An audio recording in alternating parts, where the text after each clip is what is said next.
there it is. That is my own personal Arri Alexa Mini LF, one of the greatest cinema cameras ever made. But the real question is, do I regret buying it? Today is an exciting day. We are picking up my third child, the Arri Alexa Mini LF. I guess I should, in honor of that, I should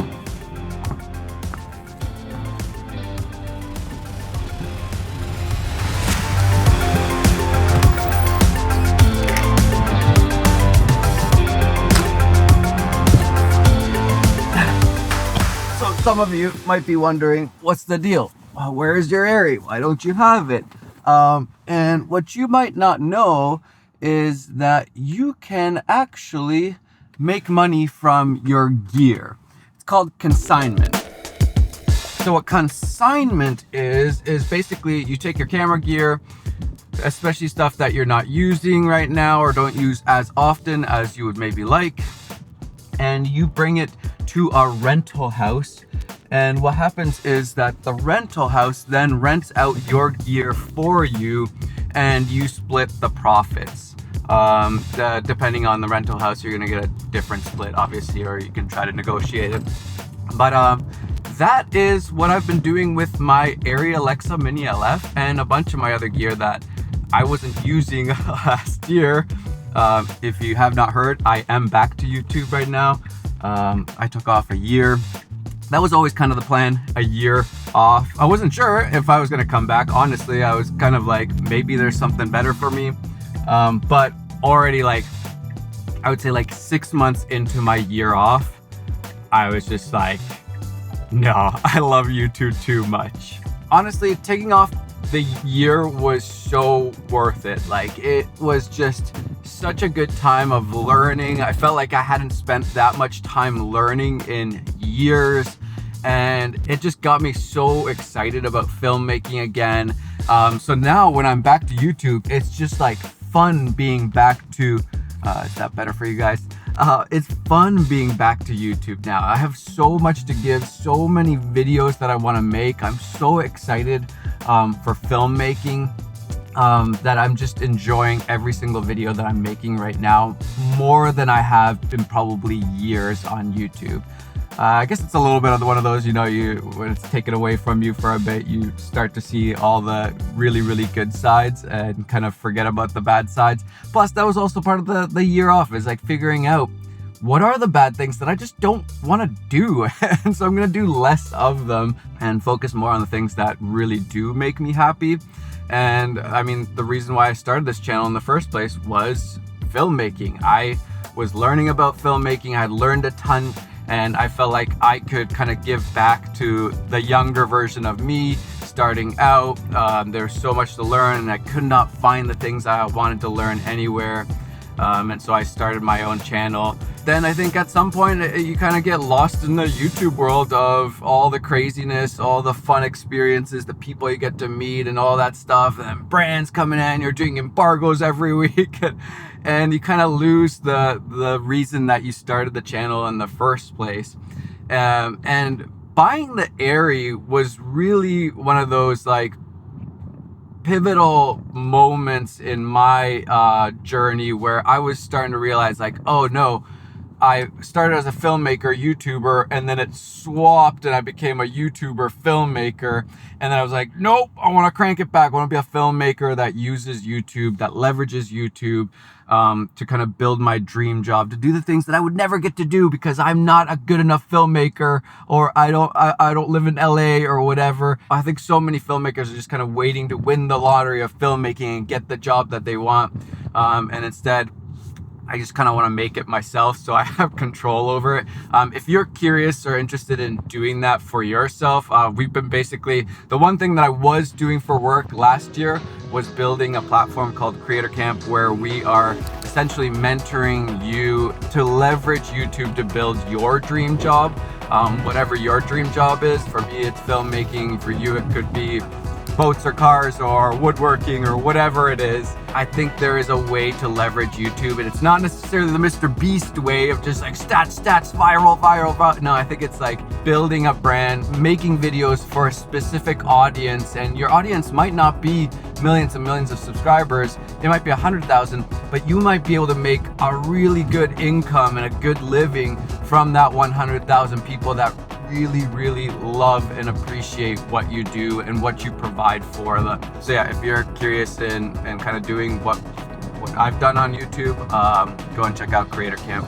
I've literally made, I think that's hundreds of videos on there right now. I made a full course on my whole YouTube process from start to finish, from scripting and coming up with ideas to pre-production to production and actually shooting the video. I kind of took you guys on like the BTS of that, and then post and all the thumbnails and titles and all that stuff. Right now, Tyler has been doing a manager course, which even if you're not looking for a manager, it's all the business stuff that you're gonna have to be doing if you don't have a manager. And then we did a whole course called Brand Beats Stats, where basically we believe that it's way more important to focus on building a strong brand than just going after stats. A lot of people go after stats, but at what cost? And I think there's a bigger cost than a lot of people realize to going after those viral videos. And then there's a whole bunch of creator interviews and all that stuff. Sorry, long rant. That is one of the biggest things I wish for so many filmmakers, is that they could leverage YouTube to build their dream job. So many people are like, I wish I had this opportunity, I wish I had this. Make it for yourself. Don't wait for somebody else to do it for you, because it's not gonna happen. You gotta do it for yourself. All right, let's go pick up the Airy.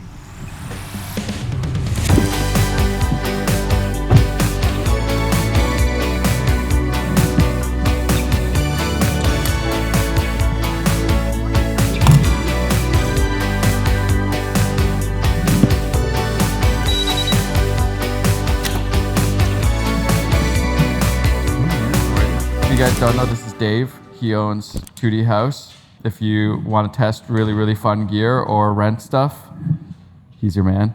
Or my staff. yeah. And you've been taking care of my baby. Yeah. And some other stuff. Have you taken good care of it? You tell me. We'll see how it looks.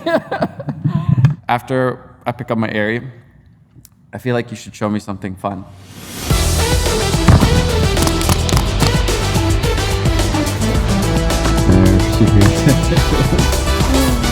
It has been a while. In some ways, I've missed it a lot, and in some ways, I've not missed it at all. Everything gets more complicated, bigger, and more expensive with a camera like this, but also there's just something so fun about filming with a camera that you just know is special. Whoa. I also had Dave rent out my Ronin 4D. This camera, I still think this might be one of those kind of sleeper cameras that more people probably should be using, but they're just like weirded out by this. They're just like, I don't know what this is. And I think Adolescence, if you haven't seen it on Netflix, that was a sign of like, yeah, maybe more people should be actually using this. Dave, what camera are you most excited about right now?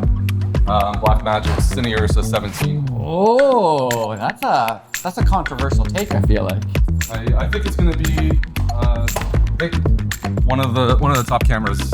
Period. Really? Yeah. Why? I just think that the RGBW sensor is really smart. The way it works with resolve, the lack of scaled cropping. So like when you shoot a higher frame rate or when you downscale to 8K, it's the same full sensor. I think that's amazing, and that's only because of the RGBW. Are you getting some? We are getting at least 2 of each of the 12 and the 17 for now. Okay, yeah, when you get it, I'd like to test it out. I'll let you know. Should be soon, the next few weeks. Oh, yeah, not that soon, eh? Yeah, whether or not we have glass that covers that sensor is yeah, that's another problem. Another question, but we're working on that. If you don't know, you need like medium format lenses all of a sudden. What lenses are you gonna get? There's not that much that covers that sensor that we can buy. I think the Tribe Blackwings will cover that sensor, and possibly some Mamiya glass, and there might be some iron glass medium format lenses in the works as well. Yeah. Okay, I like it. All right, now show me what's your newest, coolest, favorite thing. You just got robots everywhere, Dave. What the heck? Like this is like I could have this in my office, tiny. Is this one a lot easier to use also than like? That's a better question to ask Josh. Yeah. Josh, is this one easier to use? It is much easier to use and much more collaborative.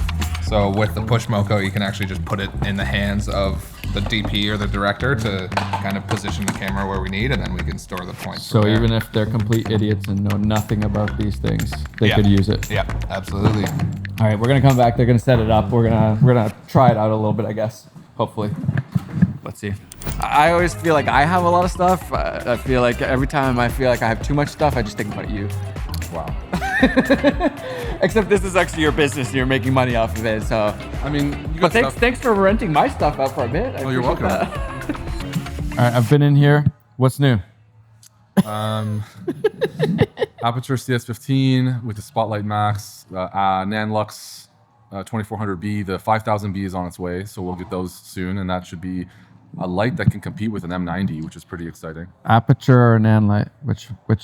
I'm gonna be honest, and I think the Aperture lights are really interesting and appealing, but in our experience, unfortunately, servicing them has been really challenging. So for us, Nanlux is the choice, but it's more because of professional reasons of, you know, these lights do need service eventually. Something happens on set, you need something. It's not even a problem, it happens, but we need to be able to fix those problems. And it's a challenge at the moment with Aperture, unfortunately, although that's the only thing I can really fault Aperture on, because the products of the last few years have been really good.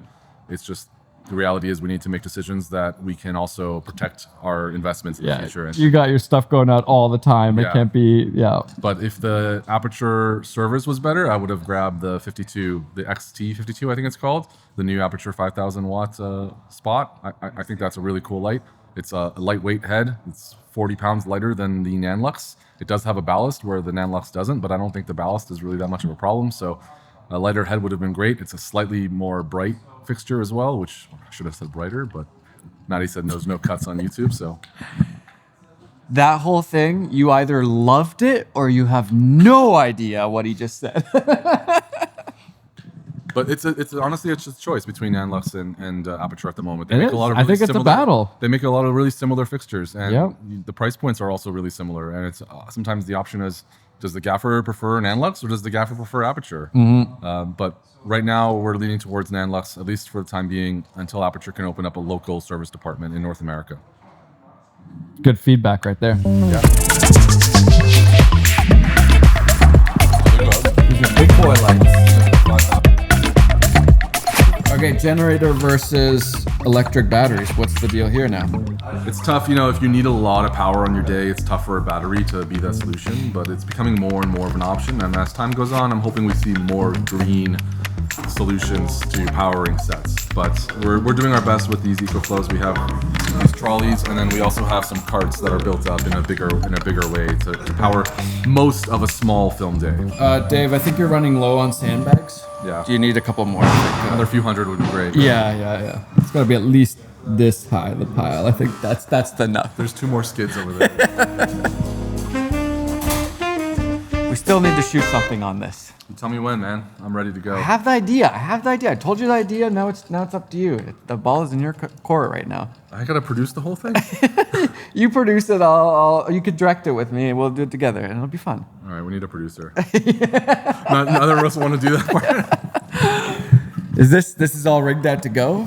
This is just for testing purposes. Okay. This is the tracker. So this is a little camera that looks up at the ceiling, and all these little dots on the ceiling are retroreflective stickers. This tracker shoots an infrared light up to the retroreflective stickers and uses that map of all the stickers to determine where in space the camera is. So if this is unclear right now, it's not on right now, but this is like you guys call it a volume wall? Virtual production? LED volume. I see VFX stage, virtual production studio. And so this would play your kind of background, and then with this on your camera, essentially the background moves, just like in real life, you get parallaxing and stuff like that as the camera's moving. Am I describing this well at all? Or There's a couple of steps missing, but I mean... All right, let's shoot something with it. All right, what are you doing tomorrow?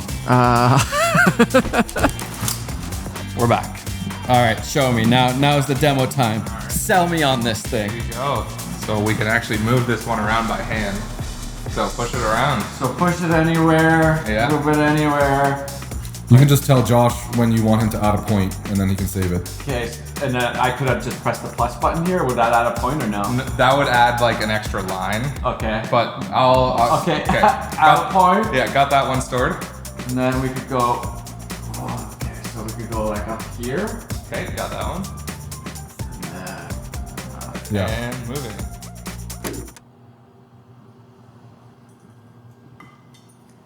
Dang, that's wild. How fast can I only go technology. Different controls, different ways we can move the camera around. All right, we gotta get out of here before I want to buy one of these or something. Thanks, man. Appreciate Yeah, it. of course. Yeah, absolutely. Dude, thanks so much. Thank you. Nice seeing you as always. Can you help me make a feature film? We can talk about it. Okay, thanks.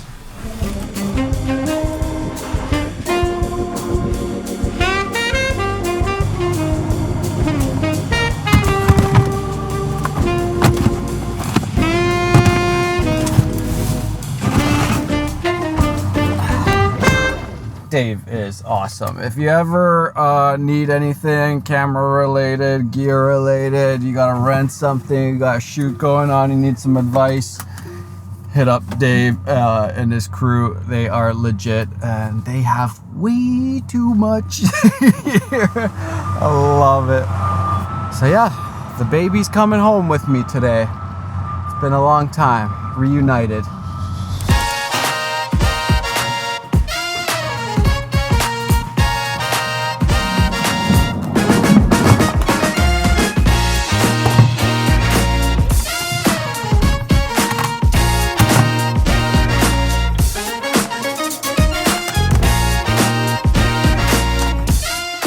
So there it is.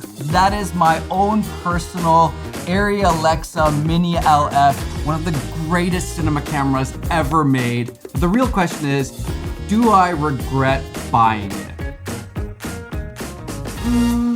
I think not. I mean, there's part of me in my logical brain that thinks this is so overkill. I do not need it. I should not have this. I should not have bought this. But at the same time, there's just something so exciting about shooting on a piece of gear like this. And this is the whole gear matters, gear doesn't matter. I think it's both all the time. But then when I also think about it, I think this really sparked something new in me in terms of filmmaking and wanting to kind of take things to the next level and dive even deeper into filmmaking and learn even more. And that motivation and that excitement is kind of priceless. So it almost doesn't matter that this is like $100,000 camera, brand new. I didn't buy it brand new. I got a really good deal on it. That motivation to become a better filmmaker, you cannot buy that sort of motivation. And so logically, this kind of feels stupid, but at the same time, I just love it. And okay, I was also fairly smart. Like, for example, I last year when I wasn't using it, it was in consignment at 2D House. Again, great place to rent your stuff. And so this camera was literally making me money as I was just on my hiatus, my sabbatical, whatever you want to call it, along with some other gear of mine. And then on top of that, obviously with YouTube, a lot of companies wanted to send me stuff for the Arri Alexa and they were excited with me. And so it kind of led me to a whole bunch of different partnerships and relationships with other lens manufacturers that I hadn't worked with and a whole bunch of other companies. For example, Tilda, they make this great map box here. This makes you look pro, but also serves a purpose. ND filters. This is actually motorized if you need it, which is incredible. You can just control it from a little follow focus. So yeah, that's kind of what's been going on. A little catch up with you guys. The Alexa Mini LF is back in the office and I feel like now we have to put it to good use.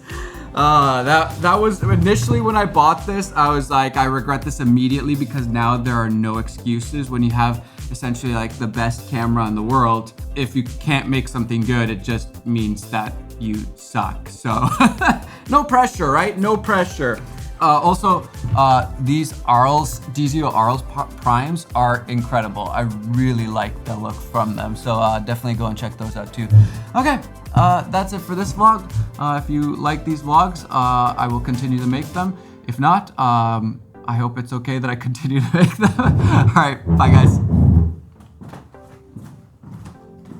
Oh shoot, I got it. I'm not gonna leave this here. Take it home.